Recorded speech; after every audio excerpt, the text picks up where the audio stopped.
Okay, Mike Collier, thank you so much for joining us. Really appreciate it. Why are you running for Lieutenant Governor again, and what are your priorities if elected? Well, first of all, thanks very much for taking the time to visit with me. I really appreciate it. You know, as I travel around the state and talk to Texans, we got a lot of problems. And you ask people, is our state as good and as strong as it was 4 years ago? And the answer is no. So the reason, and the incumbent Lieutenant Governor won't deal with the real issues that we face, like property taxes, like public education funding, like fixing the grid, like lots of things to talk about. So I come out of the business world, and I'm a problem solver, and I love this state, and we can solve these problems, but we have to work on them, and that's why I'm running for Lieutenant Governor. So before you get to the general election in November, there's the March 1st primary. Right. And so how do you convince Democrats that you are the right candidate versus your opponent? Well, you got to go talk to people. You got to get into your Ford F-150, which I do, and you've got to travel the state. You don't take any vote for granted. You know, my job in a primary is to go meet Democrats, make sure that we know each other, make sure that I know what's on their mind, share with them my point of view, earn their trust, earn their vote. It's as simple as that. Whether you have a primary or not, you've got to do it. So I expected a primary. I think primaries are good, and it causes the team to be active and to go out and talk to Democrats. They'll decide, they'll make a good decision. I trust them. Well, what is your message? What is your concrete takeaway for Democratic voters? Well, I'm coming out of the business world to solve problems, and these problems are real. You talk to folks about property taxes, and they are angry that they're not being dealt with honestly. You talk to folks about the grid. We've got to fix the damn grid. You talk to folks about public education, and we need permanent funding, which the legislature hasn't done. We talk to teachers and retired teachers. They're very unhappy. And so the message to Texans is, you know, we love this state, and government doesn't have to be that hard, but you've got to know what the problems are. You have to have a point of view as to how to solve them. You also have to listen. I have a point of view as to how to solve these problems, but I also want to hear what others think. That's what leadership is all about. And so that's what really a primary is all about. You came pretty close to beating the Lieutenant Governor back in 2018. 2022 is different. And from what we hear and what even some Democrats will acknowledge is it's going to be a tough year for Democrats. And so I'm wondering, how are you going to face that challenge? I'm not afraid of the challenge. I'm not afraid of the challenge, Jack, and I'll tell you why.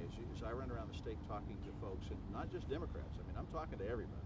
I'm in a Democratic primary, so my energies right now are concentrated on Democrats. But outside of the primary realm, I'm talking to Texans of all political persuasions, including independents, including Republicans. And so we're going to stay away from the national issues. We're going to focus on fixing the grid. You know, we had a terrible winter storm, and a lot of people died. A lot of people froze. A lot of money was lost. And the legislature has not, and Dan Patrick has not fixed the grid. And you go out and talk to folks about that, and they stop thinking about partisan this, partisan that. They're hiring somebody to lead them to make sure that we solve these problems, like property taxes. I mean, we're only a few months away from people getting their appraisals and their bills in the mail. And they're going to discover pretty quickly that that problem has not been solved. And so what I learned from campaigning, particularly 4 years ago when I ran against Dan Patrick, is that if you go around the state and you talk substantively about these issues, people stop thinking about it as a partisan contest, a partisan clash, and they begin thinking, you know, who's going to help solve these problems? It has a tremendous impact on the vote count. That's why I'm not the least bit concerned. My job is to talk to Texans, and I believe we'll win. So specifically, how would you, as you said, quote unquote, fix the damn grid? We have to winterize. There's no question about it. But the state is doing that. No, they aren't. They aren't. There's some work being done as it relates to the generators, but not the natural gas. I mean, one of the biggest problems, perhaps the biggest problem, last February, is we didn't have gas to go to gas-fired generators. They couldn't handle the cold, and they have not winterized. And so the legislature's calling on the Railroad Commission. The Railroad Commission is not doing anything about it. If you're a gas company, you pay $150, you're off the hook in terms of winterizing. It's not right. So we're not ready for the next freeze. What do you say? I talked to the Railroad Commission a couple weeks ago because one of the commissioners was in town, and I asked about that. And they said some of the natural gas producers are, in fact, not waiting for the regulations and the rules. The rules are supposed to come out December 1st. So you're saying they need to speed up? I say show me. Show me. Don't tell me, show me. I'm an old auditor. I mean, I'm an auditor. I get lied to for a living. And so I say, show me. Don't tell me that you're winterizing, because you hear an awful lot of experts that say we are not. I'm not aware of anybody winterizing. So if we're out winterizing, show me. I don't think we are. And what do you make of the argument that, the state still has to figure out what kinds of energy it's going to produce in the future? We've got more people moving in, and so how do you address the issue of whether there is enough energy for all the people moving in? Yeah, well, first of all, you must understand that this grid that we rely on was designed by Enron a long time ago. It wasn't designed by Enron to keep up with our growth. It wasn't designed by Enron so that consumers would have a reliable, low-cost grid. It was designed by Enron so that energy companies could make money, period. And as we've seen, the incentive system so that we create new generating capacity in the state isn't working. We are outgrowing the grid's capacity to keep up. That's why we saw, even in a very mild summer, we saw some rolling blackouts. So what we have to do is think about the grid holistically, and we have to get into the business of planning so that we're actually creating the energy resources that we need. We are outgrowing the grid's capacity. And there's another thing that's happening too, which is that we're investing in wind and we're investing in solar, and that's a very, very good thing. But we're relying on them, and we don't have the storage and the smart grid and the technology to support that. That's an intermittent supply of power. Do you think but that we don't have the technology to support it to make it reliable? Sorry. Do you think that more thermal needs to, and more incentives need to come online for thermal, because there are no new plants that are being planned right now for that? Right. Well, I'd like to see us do more with wind and solar. I'd like to see us do more with the transmission capacity so that you can get that power to market. I think we must invest in storage and smart grid technology so that you can have an intermittent power source that has the characteristics of base load supply. That, I think, is the future. I mean, look at it this way. There is an energy revolution happening. With or without Texas, it's going to happen. Our choice is to lead or to lag. I think we should lead. And what leading means is that we invest aggressively in renewables, but we also invest aggressively in the supporting technology so that the grid works. And that is what we're not doing as a state. You mentioned property tax relief. What is your solution? Well, you must understand the reason why property taxes are so high is not because local authorities can't be trusted. It's because the state, which is our financial partner in so many things, including county government, including school districts, the state is a bad financial partner. They don't pick up their share of the tab, and it shifts the burden onto the backs of homeowners and small businesses. And that's the fundamental problem. There's another problem, too. Inside the property tax system itself, there's a huge loophole. The owners of large commercial industrial properties aren't paying their fair share of taxes. The last man standing when it comes to taxes in Texas is always the homeowner, because we cannot defend ourselves. And it's state fiscal policy that has driven property taxes so high, and we aren't getting our money's worth. So what's the solution?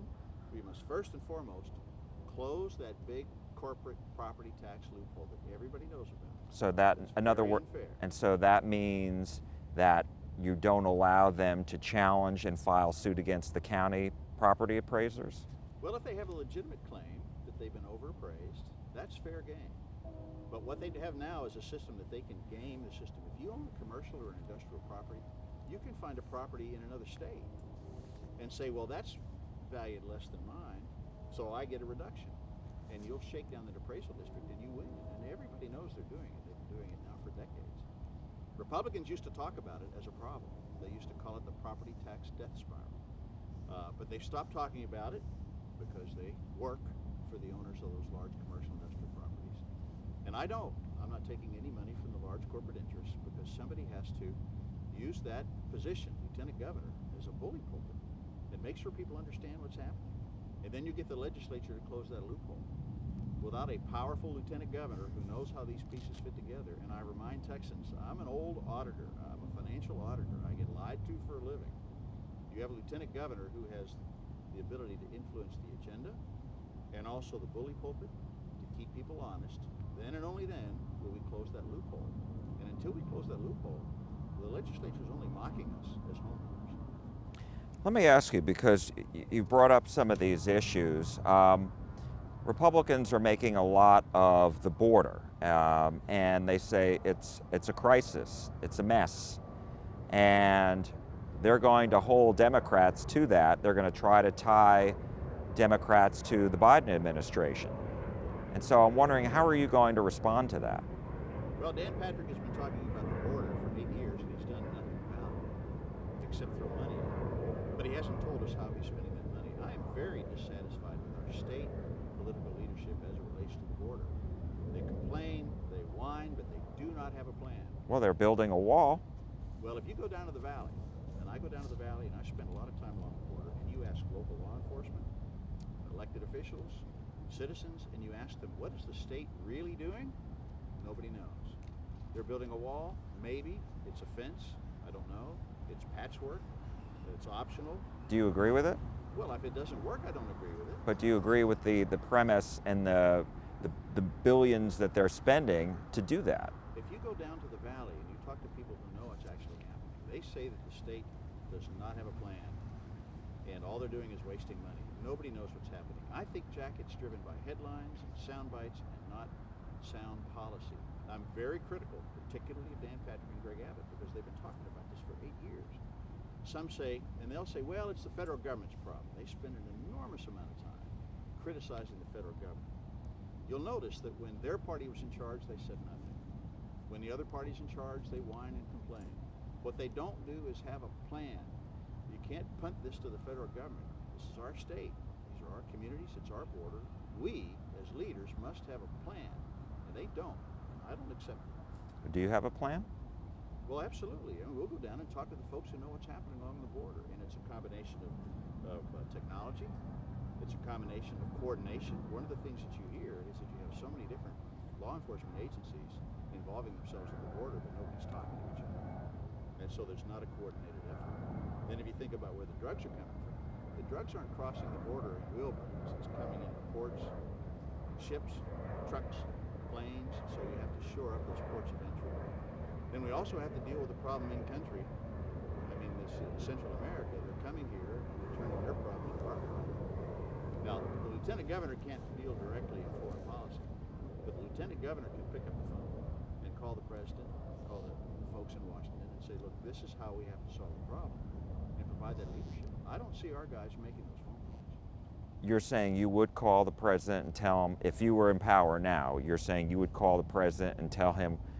Oh, absolutely. What exactly would you say? Yeah. Well, I think we have to solve the problem. We have to deal with it in country. We have to figure out why they're coming here and solve that problem. You have to deal with other countries to do that effectively. Second, Have they done a good enough job? Not yet. No, I'm not going to rush to judgment. It's complicated. So let's give them time. I'm not lieutenant governor yet either.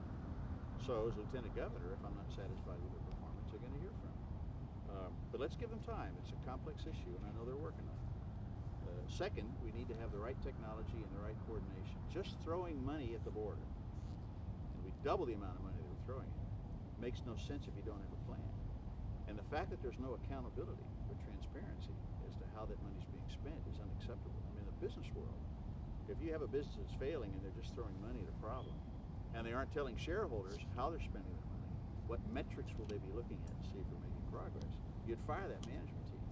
That's precisely what's happening here. And then we need immigration reform in the country, and everybody knows it.